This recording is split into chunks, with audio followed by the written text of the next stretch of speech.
Hello guys. So आज होता Sunday. So आम्ही थोडा लेटच उठलो, ब्रश वगैरे केला. हा विशालचा फ्रेंड आला होता, सो त्याला ब्रेकफास्टमध्ये म्युस्लीच दिलो. मग विशालचं डेली रेग्युलर जिम हे ड्रिंक वगैरे चालू होतं. मग असंच आम्ही टी व्ही बघत बसलो होतो. आम्हाला कुठं जायचं ना ठरतच नव्हतं कुठं जायचं. मग असंच रेडी झालो आणि रेडी होताना ह्याचं बघा असं सतवायचं मॅन्डेटरी असतं. मग आम्ही ठरवलं की आम्ही मिसळ खायला जाऊ. सो आम्ही मिसळ खायला गेलो होतो थोराट मिसळला. तिथं बार्बिक्यू 4 फ्लेवर्सचे मिसळ भेटतात अनलिमिटेड 120 रुपीजला. सो अनलिमिटेड म्हणून गेलो. तिकडं ना 2-2 पाव खाऊन सगळ्यांना एकदम बस झालं. 2 पाव पण गेले नाही. आणि ह्याचं बघा मिसळ खाऊन हालत कशी झाली होती. मग येताना मी घेतलो आंबे, थोडे नारळ घेतलो आणि ह्याचं नवीन स्टाईल पर्स बघा नारळ घेऊन.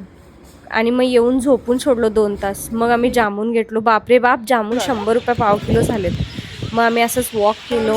आणि मग रात्री इथं सोसायटीमध्ये ना मस्त भजन असतं, सो छान वाटतं असं. मग अंकिताच्या घरी गेलो, तिच्या नवऱ्याचा होता बर्थडे. सो तिनं ना आम्हाला असं कामाला लावलं.